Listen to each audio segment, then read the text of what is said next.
Bismillahirrahmanirrahim. Assalamualaikum warahmatullahi wabarakatuh. Jumpa lagi di channel YouTube Rivanista.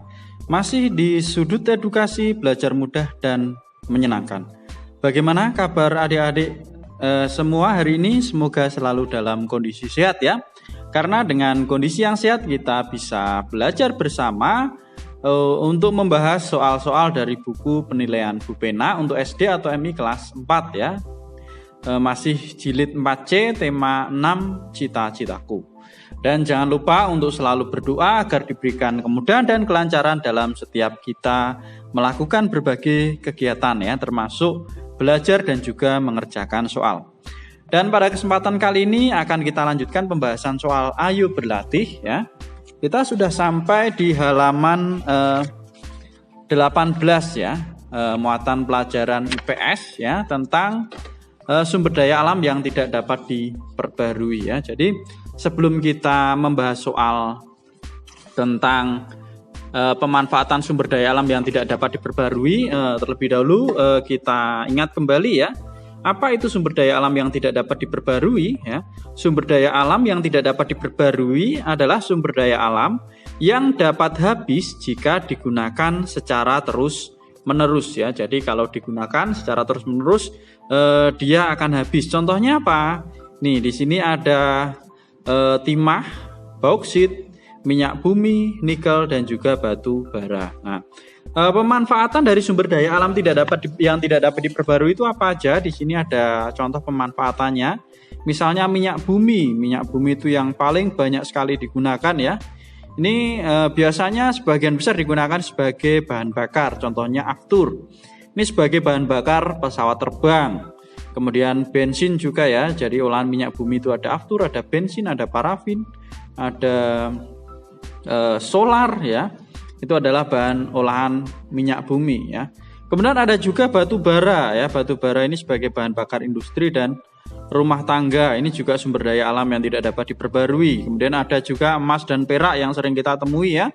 Kita gunakan sebagai bahan pembuat perhiasan ya, ada emas, ada gelang, ada kalung, ada cincin ya.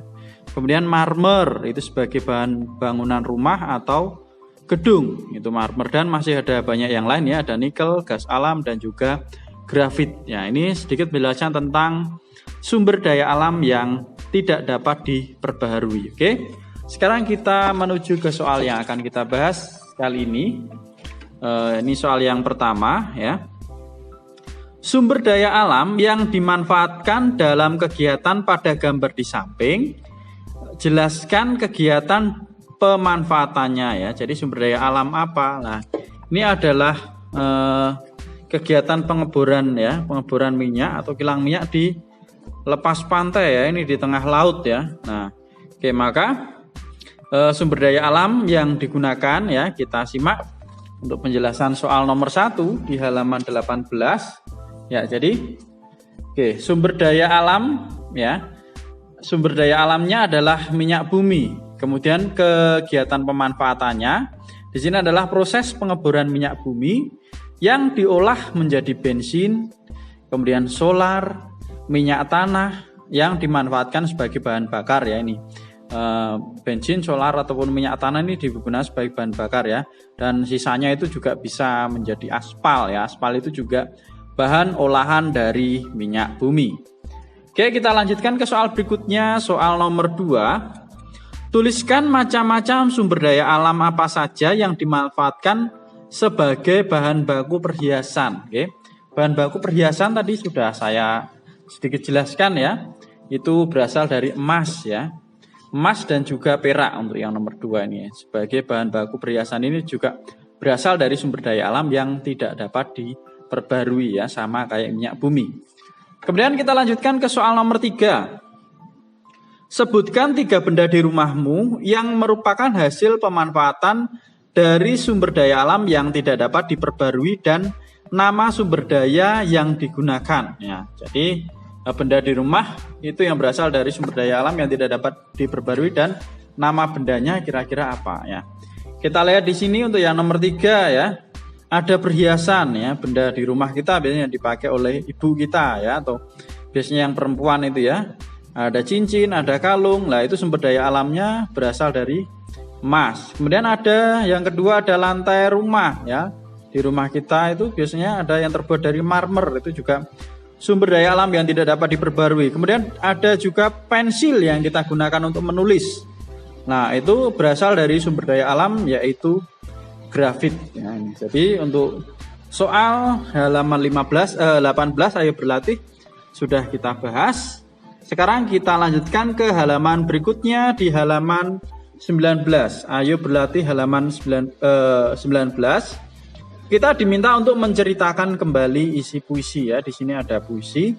Oke, sebelum kita mengetahui bagaimana cara menceritakan kembali dari puisi, coba kita simak terlebih dahulu ya. Bagaimana cara agar bisa menceritakan kembali isi puisi dengan benar. Itu hal-hal yang perlu diperhatikan. Ini ada 3 hal yang perlu diperhatikan agar kita bisa menceritakan kembali puisi dengan benar.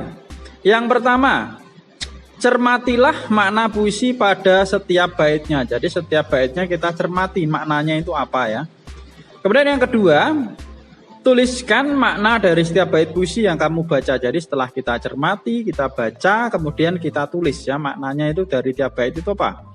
Kemudian yang ketiga, gabungkan seluruh makna yang kamu temukan dalam puisi tersebut ke dalam sebuah tulisan ya. Jadi dari setiap makna tiap bait kemudian kita gabungkan ya. Kemudian kita tuliskan dalam sebuah tulisan. Nah, kemudian ringkaslah tulisanmu tersebut ya. Jadi kemudian kita ringkas dari tulisan tersebut, kita ringkas. Nah, ini ada contoh ya, contoh kutipan puisi. Perkakas dan oli menjadi kawannya sehari-hari. Pakaian kotor pun ia tak peduli. Semua dilakukan sepenuh hati demi mendapat sedikit rezeki. Ya. Ini kutipan puisi ini berarti seorang montir ya, karena jadi berhubungan dengan perkakas, oli ya, pakaiannya kotor. Nah, ini yang adalah seorang montir. Lah di sini contoh untuk menceritakan kembalinya ini dibuat dalam puisi tersebut diceritakan bahwa seorang montir bekerja dengan semangat agar mendapat rezeki untuk kehidupan sehari-hari. Ya, ini jadi dari puisi tersebut dibuat dalam bentuk cerita atau diceritakan kembali. Oke, sekarang kita ke soal ya. Yang kita bahas kali ini yaitu ada 2 bait puisi ya ini. Kemudian kita diminta untuk menuliskan isi puisi tersebut. Oke, di sini langsung saya baca puisinya. Sepatu itu makin mengilap setelah dipoles dengan serbuk coklat. Tak sepatah kata berucap, tersenyum mengembang penuh pikat. Tangan mungil tak henti bekerja, sesekali penuh mengembun di wajahnya. Sesekali juga terlukis rona bahagia, tak pernah ada keluh diucapkannya. Ya, jadi ini menceritakan ya, di dalam puisi ini menceritakan tentang seorang anak ya yang menjadi penyemir sepatu ya. Ini jadi setelah dipoles dengan serbuk coklat lah, itu berarti kan dia mempoles sepatu tersebut ya. Ini berarti dia sedang menyemir sepatu, atau seorang anak yang menjadi penyemir sepatu, di mana diceritakan dia melakukan pekerjaan dengan penuh semangat ya. Dengan penuh semangat dan tidak pernah mengeluh, tak pernah ada keluh diucapkannya ya. Tangan mungil tak henti bekerja, berarti dia penuh semangat. Oke, untuk puisi 2 bait ini sudah saya tuliskan juga isi puisinya seperti apa ya. Oke, ini jadi isi puisi tersebut adalah menceritakan tentang seorang anak yang menjadi penyemir sepatu.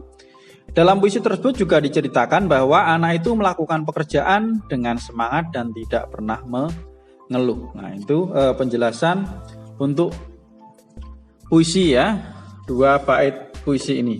Oke, mungkin sampai di sini dulu pembahasan soal Ayo Berlatih di tema 6 subtema 1 ya. Untuk pembahasan soal berikutnya tetap ikuti terus di channel YouTube Rivanista ya. Dan yang masih ketinggalan pembahasan di soal-soal sebelumnya bisa disimak di playlist ya, Bu Pena kelas 4. Sekali lagi terima kasih sudah meluangkan waktu untuk belajar bersama. Mohon maaf apabila ada kekurangan. Dan saya akhiri. Assalamualaikum warahmatullahi wabarakatuh.